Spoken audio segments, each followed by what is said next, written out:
তোমাদের এই বিজয় শিক্ষা প্রতিষ্ঠানগুলোকে ইঙ্গিত দিচ্ছে আগামী দিনে ইনসাফের বিজয় হবে বাংলাদেশে ইনশাআল্লাহ। ছাত্র সমাজ তোমাদেরকে ভোট দিয়েছে, তোমাদেরকে ইনসাফের প্রতীক হিসাবে তারা দেখতে চায়। পরিণত হয়েছে আল্লাহর অশেষ মেহেরবানিতে।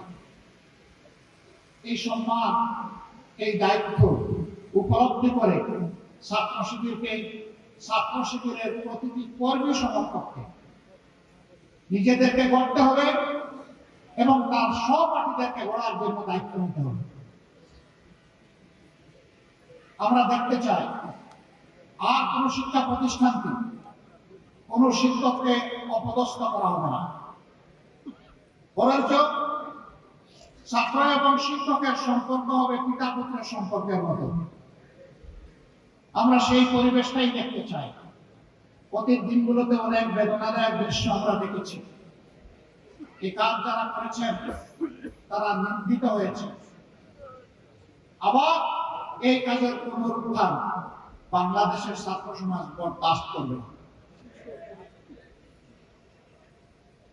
প্রিয় শিবির, তোমাদের কাঁধে অসংখ্য শহীদের লাশ, আর তোমাদের কাঁধে 18 কোটি মানুষের প্রত্যাশার বোঝা। আল্লাহ তাআলা এই বোঝা তোমাদের জন্য হালকা করে দিন। এই বোঝা বহন করার শক্তি তোমাদেরকে দান করুন।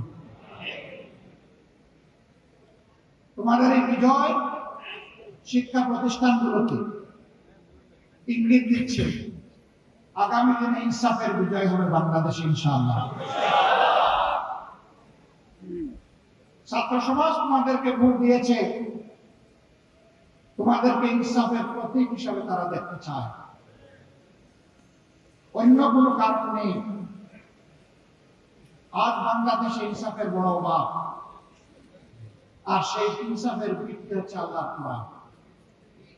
নবী মুহাম্মদ রাসূলুল্লাহ সাল্লাল্লাহু আলাইহি সাল্লামের সুন্নাহ। কোরআন সুন্নাহকে বাদ দিয়ে দুনিয়ায় কোথাও ইনসাফ কালে কায়েম হয়নি, হওয়ার কোনো সম্ভাবনা নেই। এই ব্যাপারে আমরা খুবই ডেসপারেট। আল্লাহ তাআলার দেওয়া বিধান অনুযায়ী মানুষের জীবনে শৃঙ্খলা সমৃদ্ধি আমরা ফিরিয়ে আনতে প্রতিশ্রুতিবদ্ধ। আমরা একটি দুর্নীতিমুক্ত, বৈষম্যমুক্ত, ইনসাফ ভিত্তিক মানবিক বাংলাদেশ করতে চাই।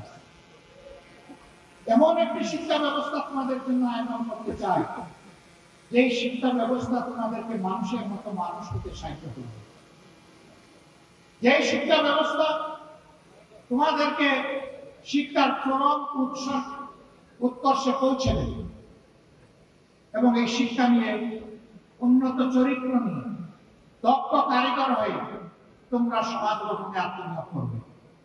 আর একজন যুবক যুবতীও বেকার থাকবে না। অনেকে সংখ্যা গুণে বলছেন আমরা এত কোটি এত লক্ষ যুবককে কর্মসংস্থান দিব, বাকিদের কি হবে? বলছেন বাকিদেরকে ভাতা দেবেন। আমরা আমাদের যুবকরা কারো কাছ থেকে বেকার ভাতা গ্রহণ করুক তা দেখতেও চাই না,